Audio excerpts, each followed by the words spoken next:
What's up, you guys? Today we're actually about to head over to Brad's. We're going to be rebuilding both the heads for his VR4. I bought a couple tools probably a year or two ago for a 240 that I actually ended up not using them for, and then have been on the back burner for this build back here for our VG twin turbo 300ZX. So here we've got us a valve seal plier, two lapping suction tools to use with our valve grinding compound, which you lap with.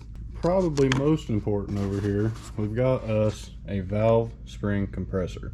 So this is really all you should need to refresh your heads. This is just a refresh. This is taking stuff out that's already in, cleaning it, resurfacing it, and putting it back to put it to use. This isn't building, this isn't putting brand new parts in, this isn't measuring lash or none of that. This is strictly pull out, clean, refresh, put back together. We plan to do a test with some fuel by dumping it in the cylinder portion of the head and checking for any leaks. He should have fuel over there. If not, he lives right by a gas station. Let's grab all of our tools. Let's head out. So we just got this thing registered, insured, got it all running and working, but we just pulled our other two back there so we could get some more room to mow. I tell you what, it's nice having 5Zs that'll fire up and you can just drive around the yard. Check. Let's head out. Well, that was quick. We already made it.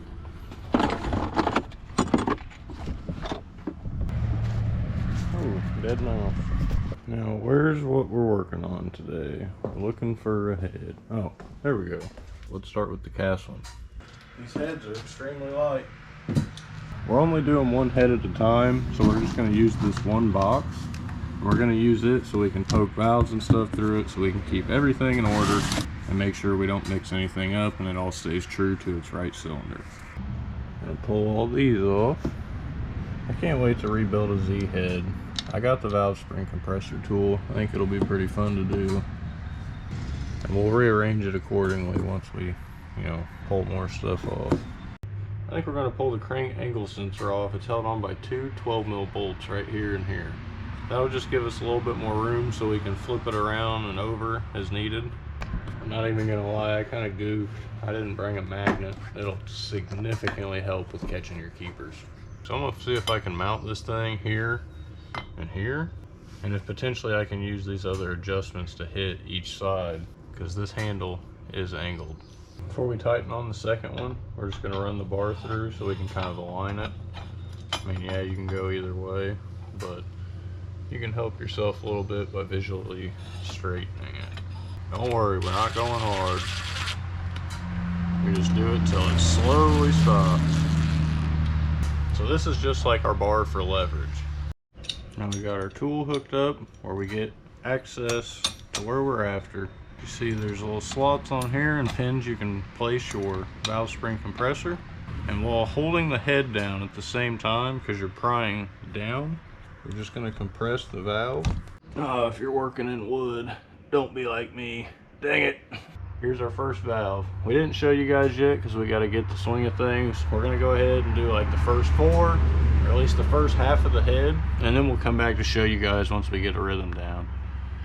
You can see on this seat, it's only making contact on like probably a third of the seat. But overall, it looks really good. I also did get this cast out. Turns out there's only one bolt. To get the bracket, there's two. You just have to pull this off. We've officially pulled out 5 valves, and I think we're comfortable to show you guys how to do it. It was definitely a lot different trying this off the engine or the block itself. When you don't, you actually stuff rope down inside with the spark plug out, crank the engine over, press the piston up with the rope in the cylinder so your valve will not drop out. That's how you pretty much do it with the heads on the engine. I was struggling at the beginning, but you actually want to take the tool that fits over your springs or your spring cap, and you want to hit it or tap it with a hammer a couple of times just so you can free up them seats away from that cap and the tension of the spring. Really, you probably only need to hit it 3 times. Just hit it till you see it bounce down instead of pushing the entire valve down itself. I'm going to try my best to keep this in frame. Now, you take your tool and you're going to use leverage to remove it. To get it to initially let go to where you can see the spring compress and not take the keeper with it, maybe a couple times. Because at the same time you got to hold the head down while you push it so the valve doesn't push out the bottom. Let's get you a different angle. I'm struggling over here. So I'm actually not so sure how I'm going to be able to show you guys up close. The GoPro's not really good at this anyways. I really need a hand to help record this. As you push this down and you have your valve secured against the ground or whatever bench you're using, or the string against your piston inside the cylinder, you compress it to pop these two little keepers out. They're both half moons, and it's actually tapered as well. So that way it wedges into place when the spring pushes up on it. So all you're doing is trying to pop that out. And it really helps if you have a magnet to actually grab your keepers, because if not, I have this magnetic screwdriver that's been helping me. If not, you have to flick both the keepers out of the way before you let the valve up and release the pressure off the tool. Oh, there we go. We just cracked the keepers loose. So while you hold the head down and pry at the same time, knock both your keepers out and then relieve the tension off the spring. Now we can remove our full spring, cap, and don't forget your keepers. Now we have this nifty tool, which is actually valve stem pliers. And the way this works, you just grab the seal, twist, and pull. That's our valve stem seal right there. This one actually didn't tear upon removal, but every 5 other one has torn upon removal. We're not reusing them. Now lift your head and drop your valve. So far we've got all of this done. Half the head's taken apart. Let's finish the other half and we'll be back for the next portion of this. Got it all disassembled now. And upon inspection, honestly everything looks good. Like it was functioning pretty well. Someone used the right fuel. I'm pretty sure he already cleaned up the surface a bunch. If not, that's like the cleanest deck surface I've ever seen. I guess it's not the deck, it's the head, but you know what I mean. Now we're totally stripped out. I think we're gonna go ahead and we're gonna completely disassemble the other one. Once we have both of them broken down, we can grab a tub or something and use the parts washer that I have, or the parts washer solvent. We can put it in a tub and we can kind of work on it with a brush and gradually clean this thing up and bring it back to brand new and fresh. So here's one head, and we're going to be working on this head over here. So let's break this down, find another box for it, and let's make this new again. Both the heads are completely stripped now. So now what we're going to do is we got a parts cleaning mineral spirit solution. We're actually going to take this 5-gallon drum or bucket, whatever, fill up some of this 5-gallon bucket, submerge the head while we scrub it. Got a couple of assorted nylon straight brushes. These will be good for like oil galleries and stuff. A couple brass brushes so we can clean up the valves and not damage it, since this is a softer metal. And we got an assortment of steel, so that way we can actually clean the outside of the head and just cut through all that grease and rip it off. So the plan is we're going to sit here, put some elbow grease in, and we're going to clean these up and try to get them as fresh as possible while rinsing them at the same time. I got this parts cleaner solution from Tractor Supply. I think it was like 50-60 bucks for a 5-gallon drum. It's something you'd use in like an actual parts washer machine, but I'm pretty sure it's just like a mineral spirits base. We're just going to pour a good amount in here so we can at least submerge some of the head and use it to, you know, clean it up a bit. Head, drop it in the bucket. We're going to have to pull this bracket over here on the side.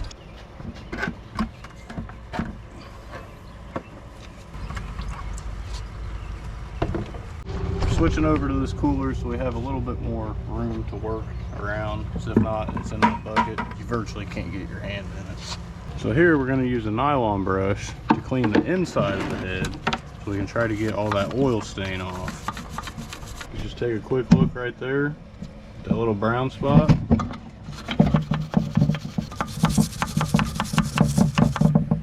Just like that, it's completely new. This is likely going to take a bit of time.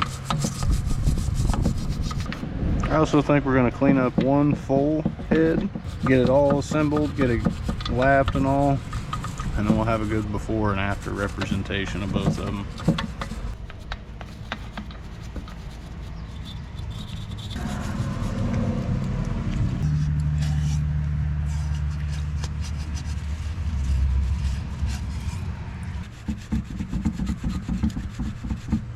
pretty much got the head completely clean. Now we're just going back and cleaning all of the old bristles from our brushes out, just dipping, and we're gonna make sure that there's nothing in our valve guides and also our oil drains or our head bolt holes.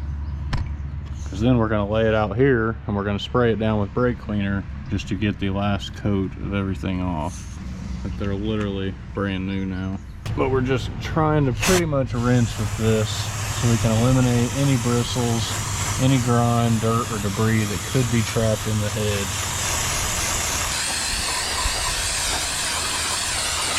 Should be all rinsed out. Now we'll just dump it and begin to let the air dry it out.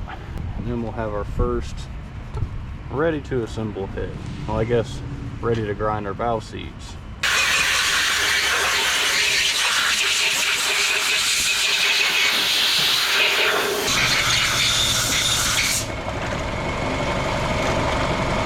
Now we're officially ready to lap some valves.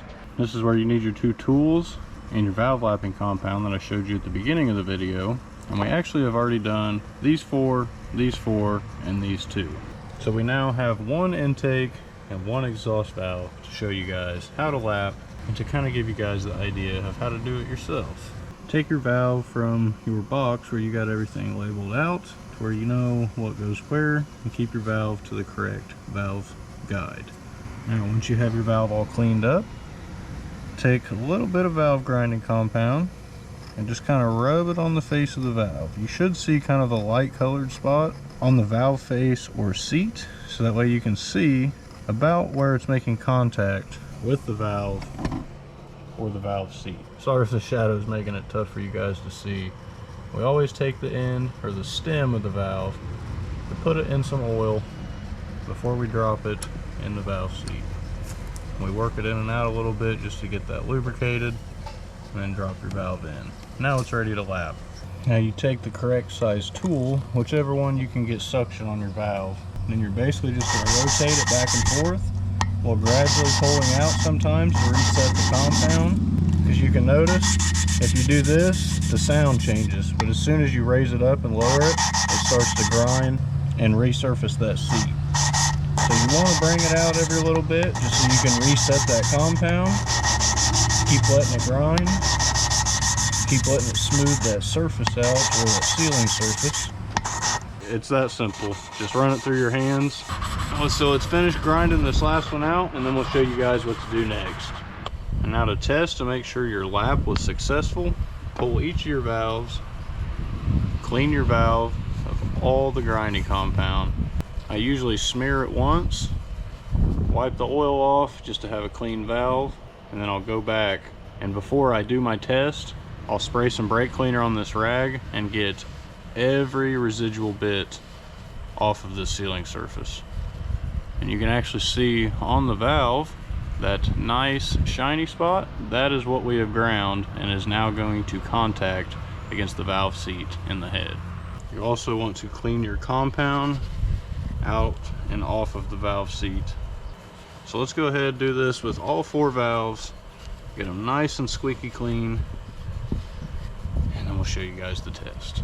Once you got your valve face and valve seats cleaned up, let's just oil our stem one more time just to make sure that we don't have any metal on metal contact here. And let's reinstall our valves.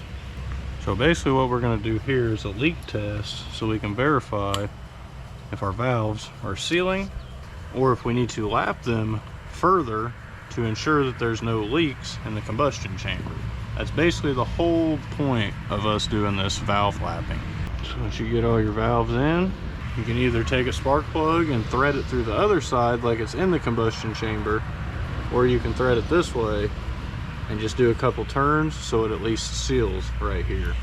You can use water, gasoline, anything thin enough that should travel through any gap or crevice in between the valve face and seat.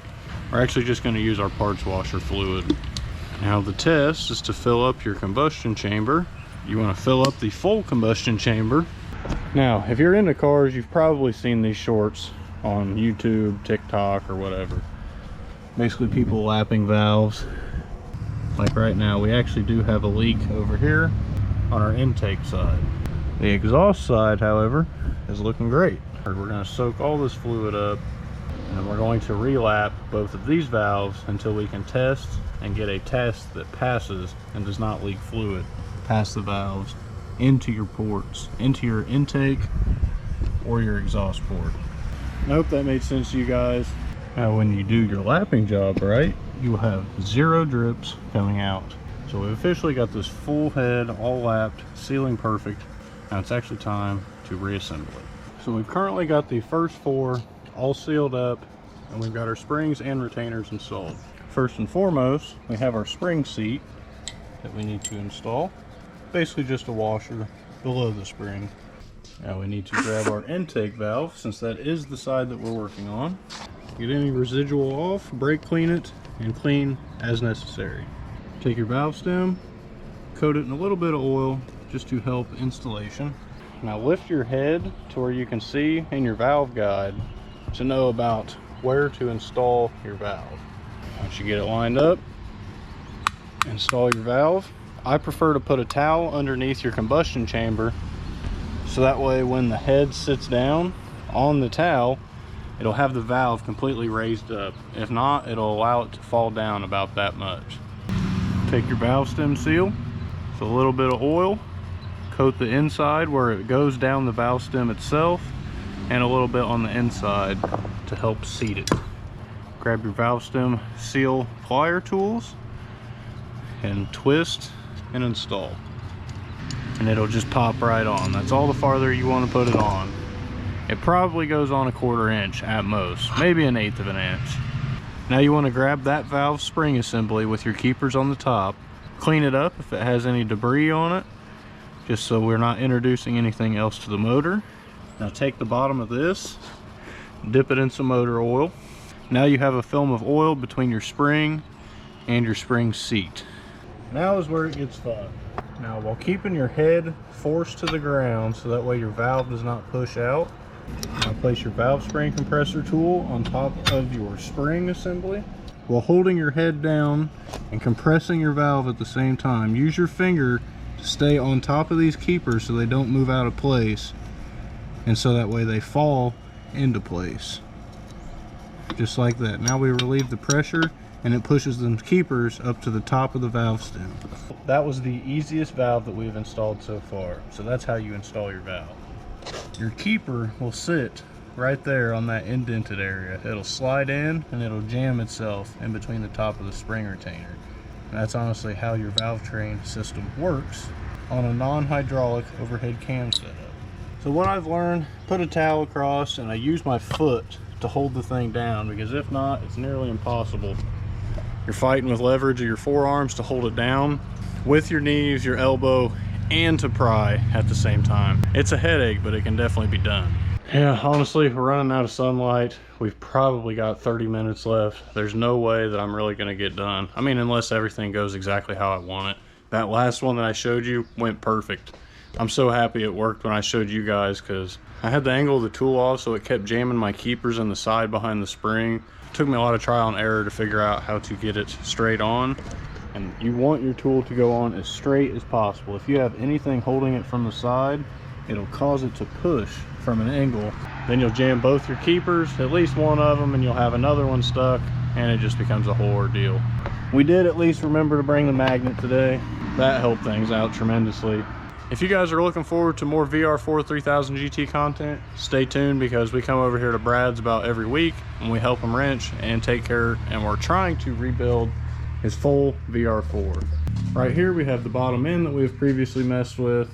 We have assembled it all. We measured rings, ring gap, and we measured bearing clearances. We do have a previous video of that if you guys want to check that out. And if you guys plan on doing something similar yourself, feel free to check out the video. Stay tuned for some more videos as we keep trucking along and putting this thing together.